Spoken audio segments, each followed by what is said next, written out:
What is going on, guys? Bruin Steel here, and welcome back to another WWE broadcast. I'm your host, Bruin Steel, and I'm joined by Canadian Yorker, and we're here to do our Friday Night Smackdown broadcast, which took place September 20th, and it took place in the Golden One Center in Sacramento, California. And it's the build up to Bad Blood premium event, which is happening this coming month in Atlanta. So, how are you doing this evening, Canadian Yorker? I say this evening I'm feeling good, but also feeling a little under the weather tonight, so my voice may be a little stuffy. But all in all, guys, glad to see another new week come through, and excited to start the new week. So can't complain. All right. And we also want to apologize to you guys because we both are kind of have like a new jobs and stuff, so we might be a little bit busy and our broadcast might be a little late, so we apologize for that. Um, but anyways, excuse me, let's get started with this Friday Night SmackDown. So we got the first match right off the back. They went huge with this huge United States Championship match between Andrade and LA Knight. So opening match is a championship match between LA Knight and Andrade. This was a great match. It was back and forth. Um, Andrade tried to hit the message on LA Knight, and LA Knight tried to hit the BFT, but they both got declined. They went back and forth. Andrade with the chops in the corner. It just was a crazy match. I don't believe I was watching Friday Night SmackDown because I was working. So, but it went back and forth. Andrade is great. I like Andrade, and basically, he tried to go for the corny knee, connects this time. LA cuts him off. Power slam connects. But at the end, it was LA Knight who was able to hit the BFT on Andrade to retain the WWE United States Championship. So LA Knight defeats Andrade by pinfall to retain the United States Championship. Post match, they jaw each other, but then they shake hands and show of respect. So that's what two faces do. It's all about respect in the sport. But LA Knight comes away with the win, retaining his United States Championship against Andrade. What are your thoughts on this match, Canadian Yorker? Well, it's another successful title defense for LA Knight. Um, I would say with LA Knight defending his title more and more often, that's great to see because we barely got any title defenses from Logan Paul. But LA Knight has been day in, day out defending his title against his challengers, which is great to see. We actually have a legit U.S. champion, United States champion, and that's great to see from LA Knight. LA Knight is definitely making waves. I want to see, would like to see how more longer he's going to continue his title reign. Andrade definitely needs to get more pushes, and this is exactly what we need to see with Andrade. Andrade is such a great singles competitor. The man needs to win a title, a title again, and you need to see him do that and becoming that champion. All right. So moving on, we get a video package. This video package was awesome. It was mind blowing. It just gave me goosebumps. We got a video package of Cody Rhodes and Roman Reigns having a face to face on a football field. So basically, Roman Reigns talks about how this field where he played football in his field, and this is his city, and what has Rhodes done for his city. Cody Rhodes counters with all the blood he and his family had shed in this town, and that this may be Roman city, but it's his home. Roman Reigns acknowledges this and says Cody has everything to lose, but he has nothing to lose. And Roman Reigns tells Cody they took Jimmy Uso from him, they took Paul Heyman from him, they took the Bloodline from him, and they took the garland of the Tribal Chief from him. And for the first time in a long time, there's no weight on his neck, and he's a man without a country. Cody Rhodes points out he told them he will be a chief without a tribe before their first WrestleMania match. Damn, so it's getting intense. And basically, Cody says they took all these things from Roman, but does he really have nothing to lose? He sees the situation. He raised him another. He said, "Look around WWE. We have a tribal chief. That's not him. And the WWE champion. That's not him. So if he can't even beat his own bloodline, who's standing here right now?" Um, and basically, Roman Reigns cuts to the chase and asks Cody Rhodes what he wants. And Cody Rhodes said he wants Roman's word that he will have his back so that he can have his. And Roman considers it for a second before telling Cody that he will have his back. But Roman said that Cody needs to understand that when it's all done, he's taking back what his. And Roman's talking about the undisputed WWE Championship. He goes to leave, and Cody Rhodes cuts him off, looking him in the eye and telling him it's not his to take. Roman Reigns tells him he's in his way and says that he's in his way in life, ending the promo. So, oh, goosebumps. Any thoughts on this? There's a lot to say there. Roman and Cody. Honestly, Cody, let's admit it. Cody's reign so far as WWE champion, what has he accomplished so far? What has he accomplished so far? He's beaten AJ Styles. He's beaten Kevin Owens. He's beaten um, he's beaten Logan Paul, right?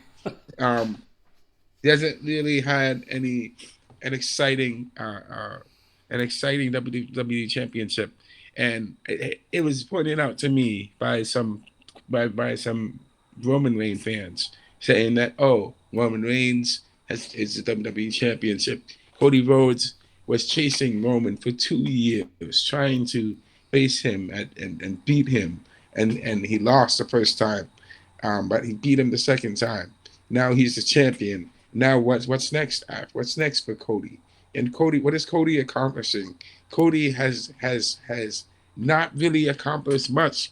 Cody's reign, let's admit it, Cody's reign has become a little stale for us. Cody as a champion is not the same Cody when he was a challenger.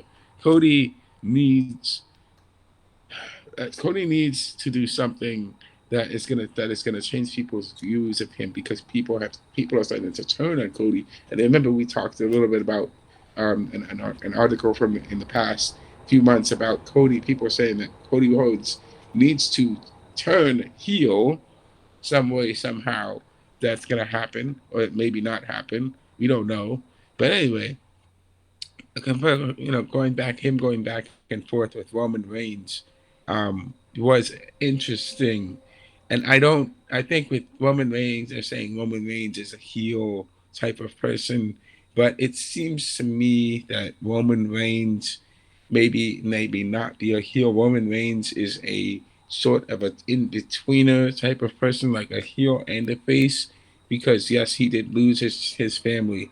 Yes, he lost his championship. He lost his position as official position as the tribal chief. But I think Cody Rhodes, maybe is this Cody Rhodes' way of if maybe in the future Cody Rhodes is going to do something to Roman, or Roman's going to do something to Cody in the future, because now Cody and Roman have to join forces together to face the Bloodline. Um, and this is just what this is now. This the future is uncertain, you know, with this situation that's unfolding right now with this joint alliance that Cody and Roman have against this new bloodline with Solo. Um, the future is a bit uncertain for me, at least from my perspective. I don't really know where the storyline's going. All right, so yeah, it's intense. I just feel like something's big. I feel like something big's gonna happen. We might. What if Cody Rhodes just walk out on Roman? But it seems like Cody wants Roman's back, so maybe not. But we have to see what happens. But moving on to the next match, we got Giovanni Vinci once again getting a one-on-one match against Apollo Crews, and what are they doing with Giovanni Vinci, man? Like, what is going on? It just went back and forth, and it just once again he can't seem to. It's just squash matches at this point. Apollo Crews defeats Giovanni Vinci once again by pinfall with a flash pin. Once again, it was a short match. And then post match, Vinci snaps and beats Apollo down at the base of the ramp, throwing him back inside, drawing him up vertical drop brainbuster.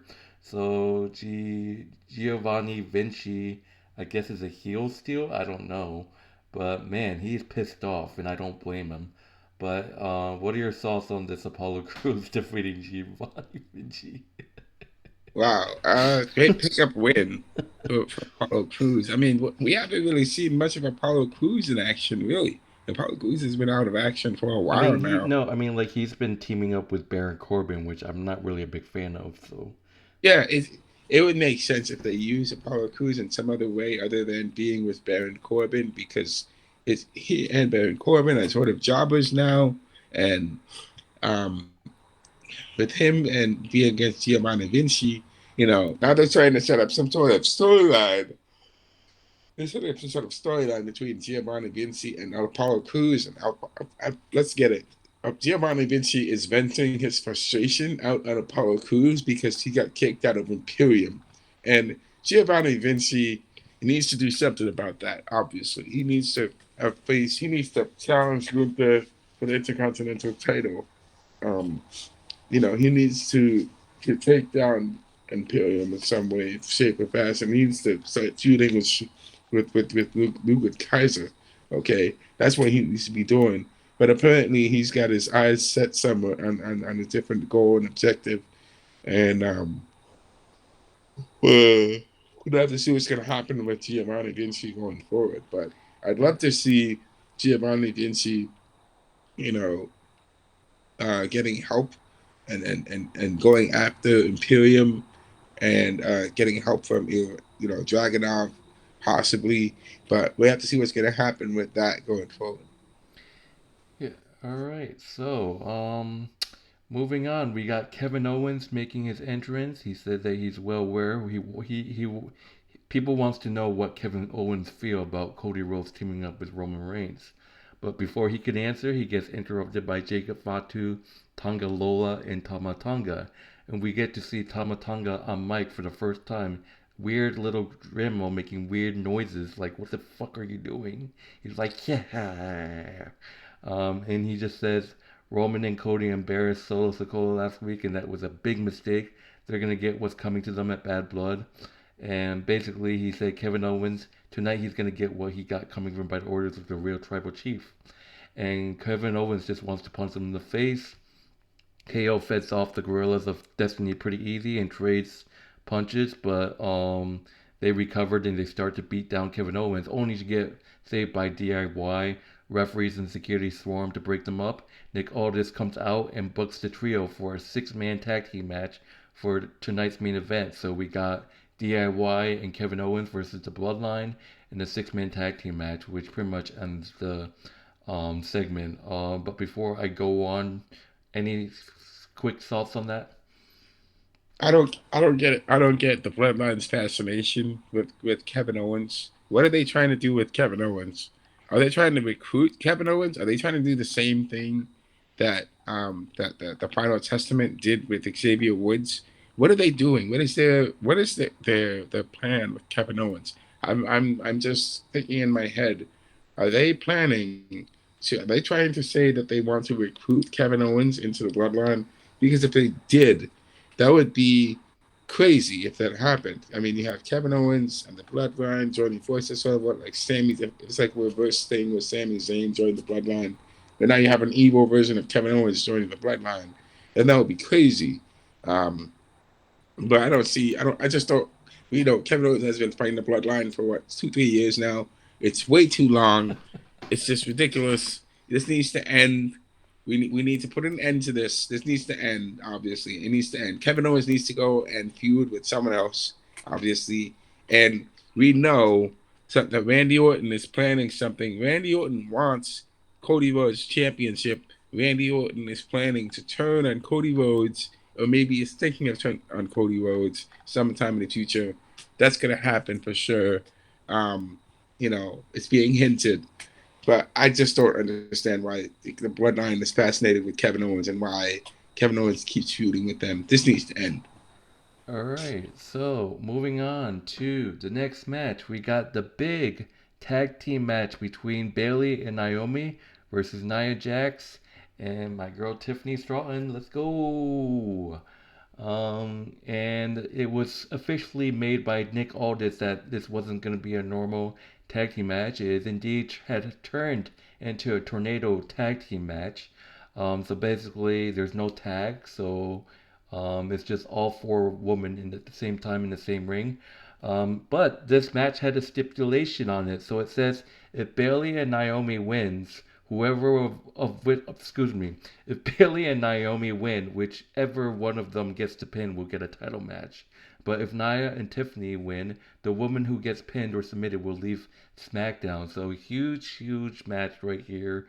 Tornado tag team match. Nia Jax, Tiffany versus Bayley and Naomi.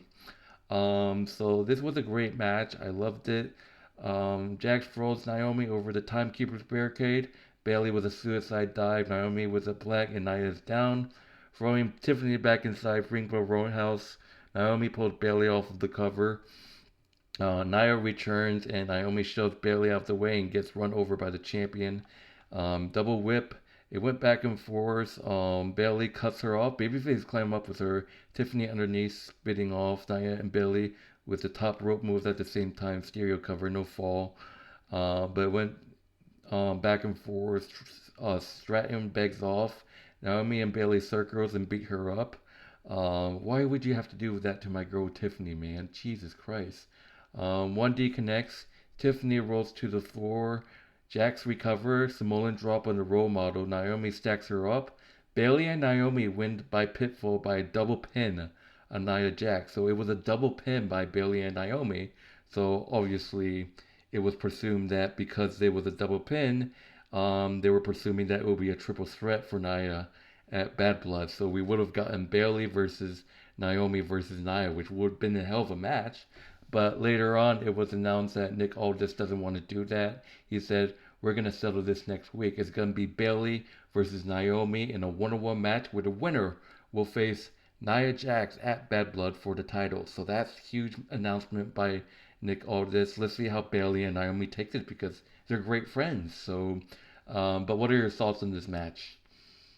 I think it's a great pickup win for Bayley and Naomi to get the win over Nia Jax and Tiffany Stratton because surprisingly, they both worked together to defeat Nia Jax and Tiffany Stratton. More significantly, Nia Jax because both of them alone could not face Nia Jax by themselves. I mean, they could, but it would be a tougher for them to face her one on one. Then so they both pinned Nia Jax together, and they got the win. It's great for them to do that. They still have to watch out for Tiffany Stratton. And if there was a time and place for Tiffany Stratton to cash in her Money in the Bank, it would have been right there in that match, in the tornado tag match, after they pinned Nia Jax. It would have been a perfect opportunity for Tiffany Stratton to pin Nia Jax right there in the middle of the ring after she got pinned already, which would have been a crazy moment to see what happened. And it's great that neither Naomi or Bayley are would be going to Raw because Bayley does not definitely want to be around Damage Control. It's just great for her to be away from Damage Control, and she probably would have mixed feelings about being with Damage Control up there. And also for Naomi, she doesn't need to be with Jade Cargill and Bayley doesn't need to be around Damage Control, and Bayley does not need to be around Bianca Belair and Jade Cargill because Bianca does not like Bayley still. So obviously Bianca's gonna feel away with her being there. I, So I think next week, I think Bayley defeats Naomi, and we're probably gonna get where I can see us getting Bayley versus I can definitely see Bayley versus Nia too. So yes, I think Bayley beats Naomi next week, and then I think we're gonna get Nia Jax versus Bayley again. But this is interesting because Bayley could beat Nia, and then Tiffany could cash in on Bayley. So we have to see what happens. That could be a possibility.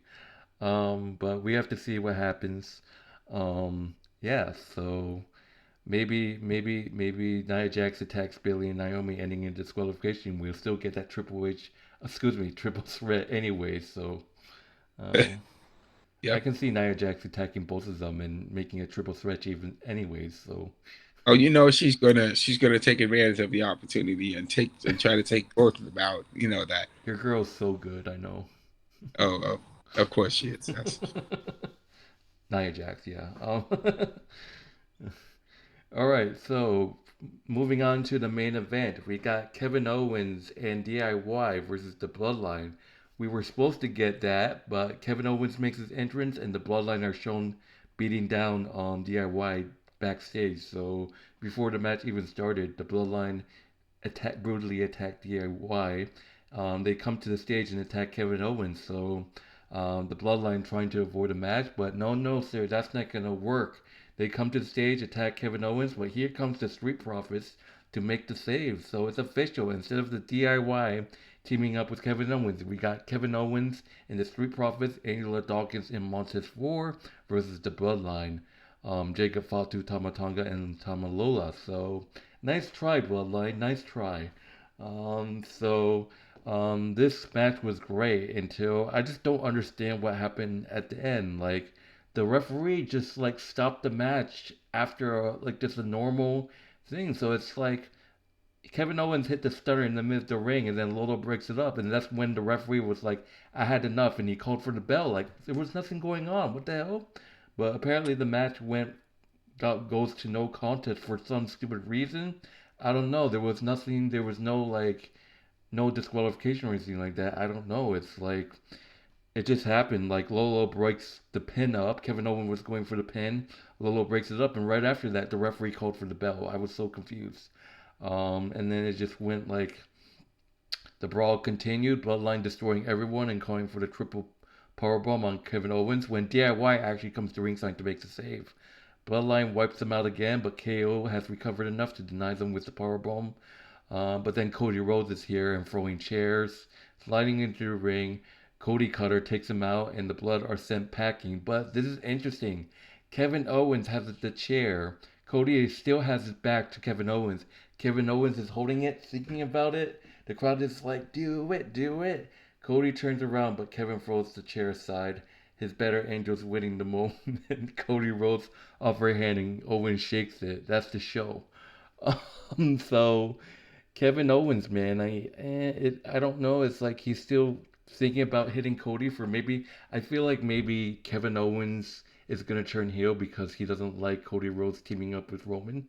Maybe that's the reason why he turns heel or something. I don't know, but I'm not Uh, sure.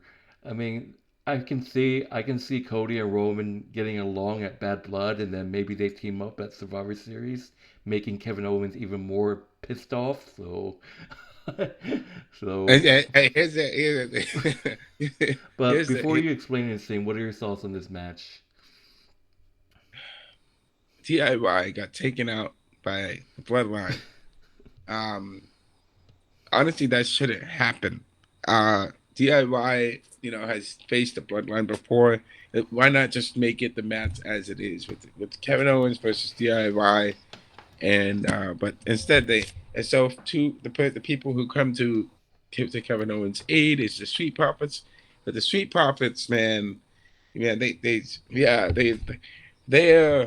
they're a great group. But they have been, let's just say that they have not been living up to expectations, right?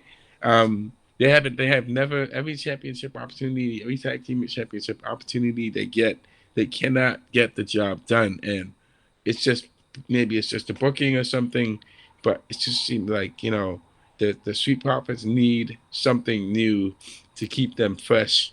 Um, Do and you know so what it will could be? have been Do a you know what will different be? group. Do you know what will be a hell of a fucking matchup at Bad Blood? You're gonna have the Bloodline versus DIY versus Street Fights in a triple tag team match for the titles. Yeah, that would be sick. I would But love I to don't see that. think I don't think they're gonna do it. They should do it. I think They all should. after all the chaos has happened. Yeah, but what is Nick Aldis doing? Why is Nick Aldis allowing The bloodlines just went rampant and just injured. Like we already have Finn and JD McDonagh not fucking defending their titles at all, and we're not about to sit and watch the Bloodline not defend their tag team titles at all either. Yeah, it makes sense. The bloodline needs to put their tag team titles on the line and defend their tag team titles. We have some pretty good face teams. I mean, you not only have DIY and you have Street Profits, but you have some of the other face. I mean Bianca and Jade, they only defended their title once, but they just got their titles, so I'm gonna let that slide and see if they actually defend those titles as well, Jade and Bianca. Yeah, yeah, but I'm talking about the men's tag Yeah, team title on SmackDown.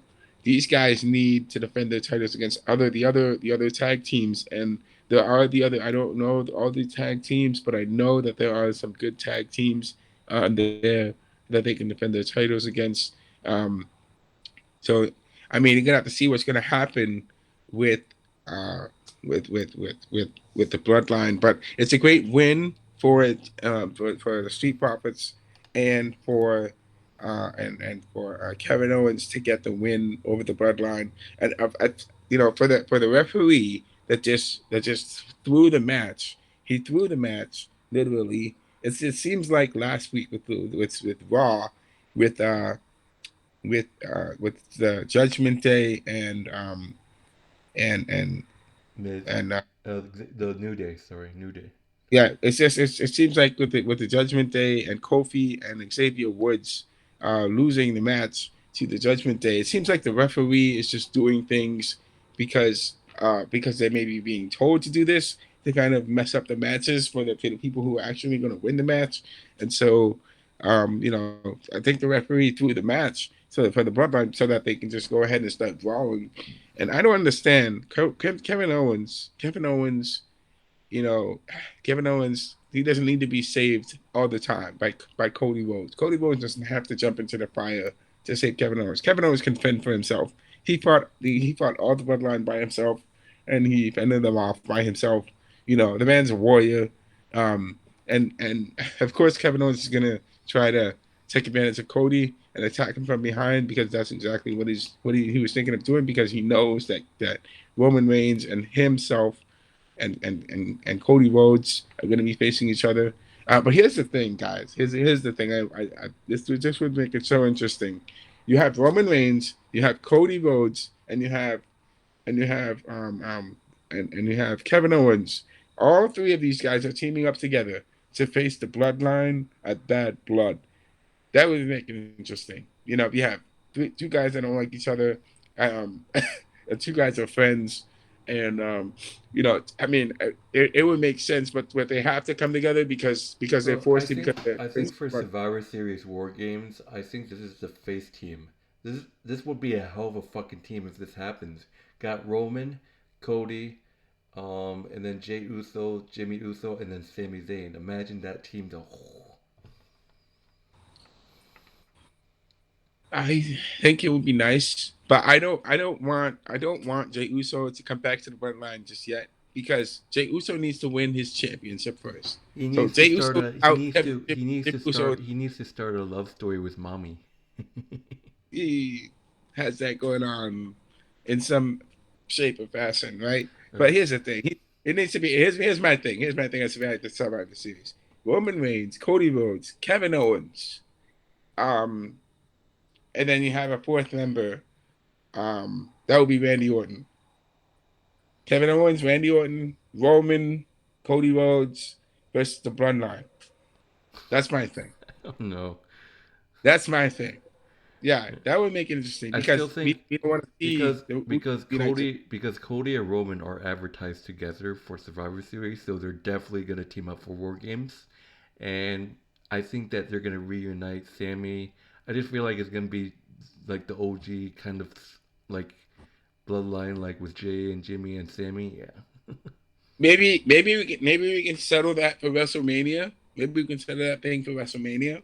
But I would like to see Randy and Kevin, Cody and Roman versus the Bloodline at Survivor Series.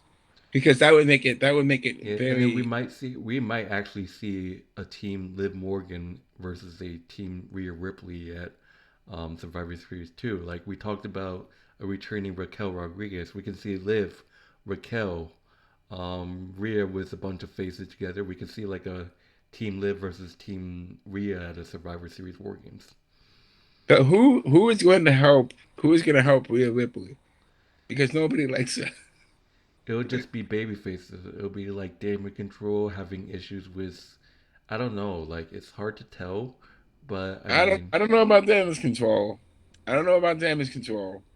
Maybe damage control, maybe, but we obviously need a woman's Survivor Series war game, and why not? It has to be Team Liv versus Team Rhea. There's no one literally else. so here's the thing. If it's Liv Morgan versus Rhea Ripley, you gotta have. I would say it would be Liv Morgan. We could see like Team Nia versus Team Bayley or something like that. I mean, yes, you could, yes. But here's the thing. For Liv Morgan, I can see Liv Morgan requesting the help from Sonya Deville, Shayna Baszler, and Zoe Stark to help her against Rhea Ripley, And then because that's that when would that Rhea's would make gonna that would be a big. recruit. That's when Rhea's gonna recruit like Lyra, um, Natalia. yeah, Natalia, and like yeah. I mean, we have to have a women's Survivor Series war game. Who else is going to be in that? Like, I can't think of another like feud in the woman division that can. That's the only option right there. Yeah, we'll have to see. So Imagine Liv and Nia and Tiffany together. that would be a power. That would be a power team right there. Power The team. power. But anyways, wow, we talked a lot. But that would do it, guys. Thank you guys for watching. My name is Bruin Steele, this Canadian Yorker. In terms of grading, I give this show a. I mean, it was great, but not a lot. So I give this a show a B minus. I'll give it a B. I'll say that things could have been better, but it was good. It was a good show nonetheless. Yeah. So just can't wait for the next show coming forward as we get closer to Bad Blood. All right. So that would do it, guys. Thank you guys for watching. My name is Bruin Steele. This is Canadian Yorker. Be sure to check out Canadian Yorker's YouTube channel. The link will be in the description of this video, as well as our wrestling channel, our WWE Wrestling Bros channel. The link will also be in the description of this video as well. And that would do it, guys. We will see you guys in the next broadcast. Take it easy, guys. Enjoy the rest of your night, and see you guys later. See you later.